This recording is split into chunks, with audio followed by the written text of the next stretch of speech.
चलो अब देखते हैं अपन देनदार आवर्त अनुपात और देनदार आवर्त अनुपात या औसत वसूली अवधि। तो इसकी गणना करने के लिए सबसे पहले अपन औसत देनदार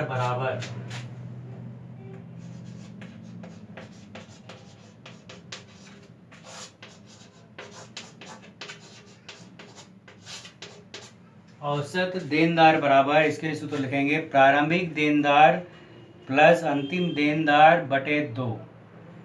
प्रारंभिक देनदार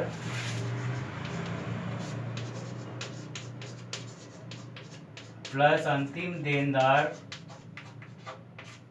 बटे 2, ये सूत्र याद रखना है। औसत देनदार बोलेगा तो प्रारंभिक देनदार प्लस अंतिम देनदार बटे 2, पहला सूत्र।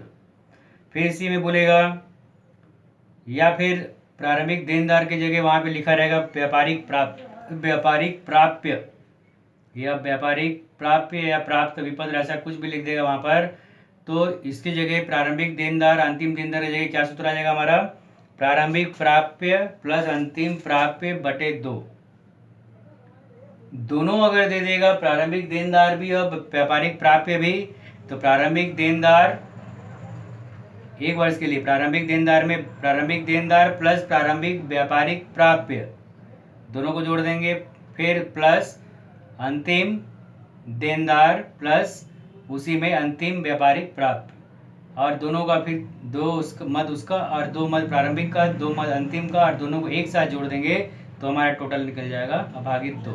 ठीक है, तो सूत्र क्या याद रखना है, औसत देनदार बराबर प्रारंभिक देनदार प्लस अंतिम देनदार बटे 2, पहली बात। अगला इसी में लिखेंगे औसत देनदार अनुपात बराबर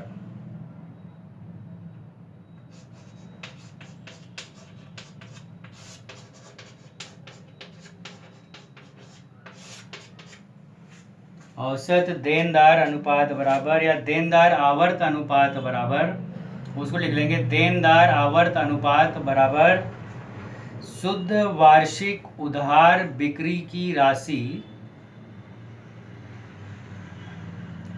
शुद्ध वार्षिक उधार बिक्री की राशि बटे औसत देनदार, शुद्ध उधार बिक्री की राशि बटे औसत देनदार, या दूसरा उसी में सूत्र लगाएंगे शुद्ध उधार बिक्री की राशि बटे औसत व्यापारिक प्राप्य, शुद्ध उधार बिक्री की राशि बटे औसत व्यापारिक प्राप्य। ठीक, ये सूत्र याद रखना है। फिर नीचे लिखोगे औसत वसूली अवधि बराबर औसत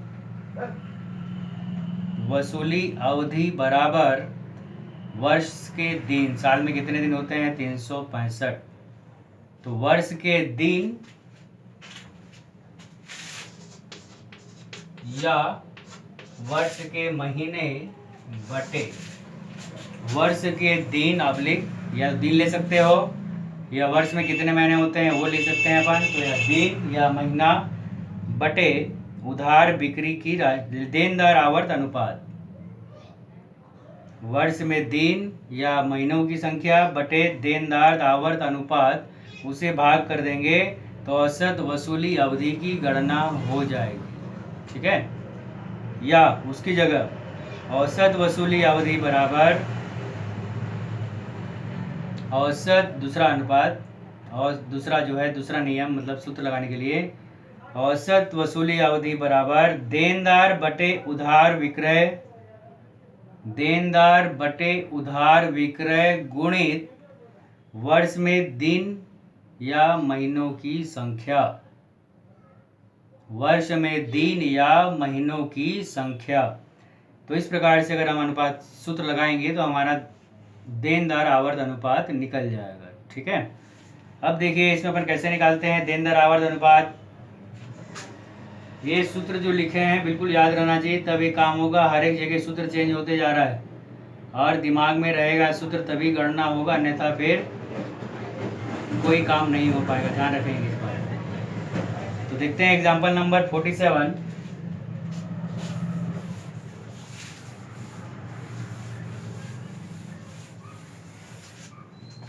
में दिया हुआ है, देखोगे, निम्नांकित विवरण से देनदार आवर्त अनुपात ज्ञात कीजिए।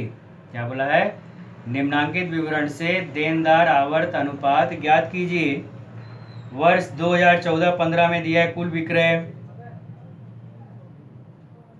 4 लाख। कुल विक्रय कितना दिया है? 4 लाख।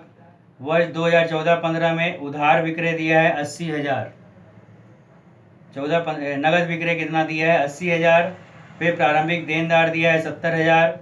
अंतिम देनदार दिया है 10,000 दिया है। सबसे पहले हमको यहाँ पर शुद्ध विक्रय की राशि निकालना है। वर्ष में कुल उधार विक्रय की राशि बराबर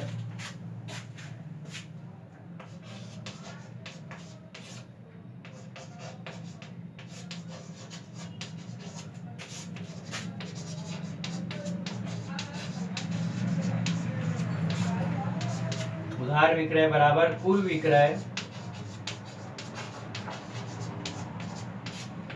माइनस नगद विक्रय।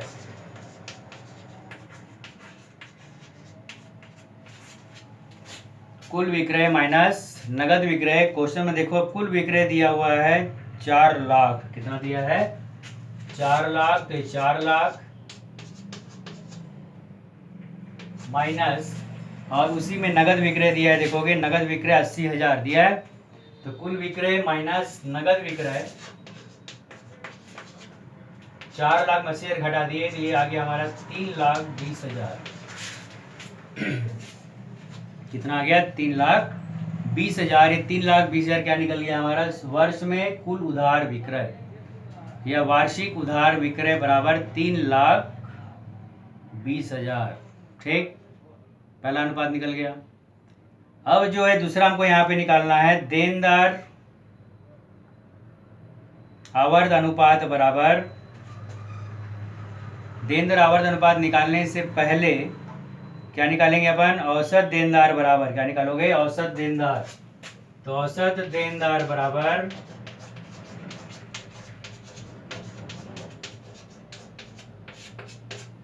औसत देनदार के लिए सूत्र बताया गया था, प्रारंभिक देनदार प्लस अंतिम देनदार बटे 2। क्या बताया गया था? प्रारंभिक देनदार प्लस अंतिम देनदार बटे 2। अब अपन को क्वेश्चन में देखना है प्रारंभिक देनदार कितना है और अंतिम देनदार कितना है।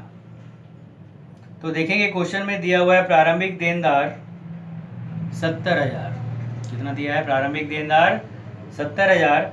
अंतिम देनदार दिया हुआ है 10,000। तब से यहाँ पे जमा देंगे अपन औसत देनदार बराबर प्रारंभिक देनदार कितना? प्रारंभिक देनदार 70,000। तो 70,000 प्लस अंतिम देनदार 10,000 बटे 2। तो 70 और 10 को जोड़ दिए, कितना हो गया? 80,000 बटे 2 बराबर काटोगे ये निकल जाएगा 40,000। कितना निकल गया ये? 40,000। 70,000 10,000, अच्छा 1,10,000। यहाँ गड़बड़ हुआ अपना। अंतिम देनदार जो है 1,10,000, 10,000 नहीं, 1,10,000। 1,10,000 70, 1,80,000। 1,80,000 भागी 2 करेंगे तो ये आ जाएगा हमारे पास 2 निया 18, 90,000। तभी हमारा निकल जाएगा कितना? 90,000। आगे बस में वो 10,000 नहीं था, कितना था? 1,10,000। तो ये निकल गया हमारा 90,000। यहाँ तक काम समझ में आ गया। तो हमारा उधार विक्रय 3,20,000 आ गया और देनदार औसत देनदार कितना आ गया? 90,000। ये दोनों काम करने के बाद अब चलेंगे अनुपात के लिए। ठीक है, 2 अनुपात निकल गया। अब आगे बढ़ते हैं।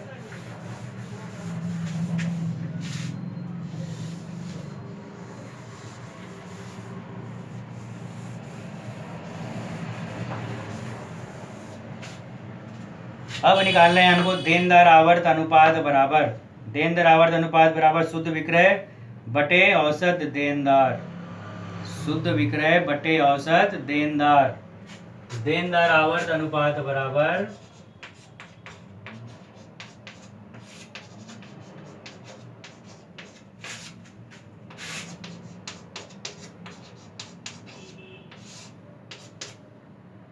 शुद्ध वार्षिक विक्रय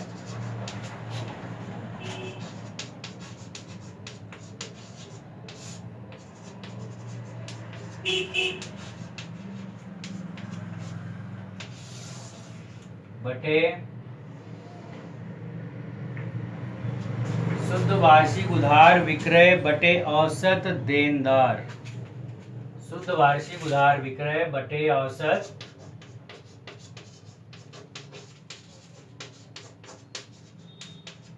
देनदार। तो शुद्ध वार्षिक उधार विक्रय निकला था अपना 3,20,000 बटे औसत देनदार निकाले अपन 90,000। शुद्ध वार्षिक उधार विक्रय 3,20,000 गणना कर चुके हैं अपन, और औसत देनदार निकाले अपन काट कर अभी कितना 90,000। अब जो है इसको डिवाइड करेंगे तो हमारा जो है देनदार आवर्त अनुपात निकल जाएगा। ठीक है, तो 3,20,000 को 90,000 से भाग दे देंगे तो ये निकलेगा, छोटा कर लेना, 0 से 0, 0 से 0, 0 से 0, 0 से 0। अब जो है 32 भागित 9, 32 को 9 से भाग दे देंगे अपन, तो 9 दूनी 18, 9 तिया 27, 27, 12 में 7 गया 5, दशमलव दे देना 0, फिर 9 से 9 दूनी 12, 9 तिया 18, 9 जोग 36, 9 पंचे 45, है ना, 9 छेक 54, तो 9 पंचे 45, 10 में 5 गया 5, फिर 3.55 कितना आएगा ये 3.55, तो 55 भी ले सकते हैं या दशमलव के बाद 5 है तो लास्ट में 55 की जगह 56 भी कर सकते हैं अपन। तो आगे आंसर कितना बराबर 3.55 टाइम्स, 3.55 टाइम्स। ठीक, तो इस प्रकार से निकालते हैं देनदार आवर्त अनुपात। आगे बात समझ में? ठीक।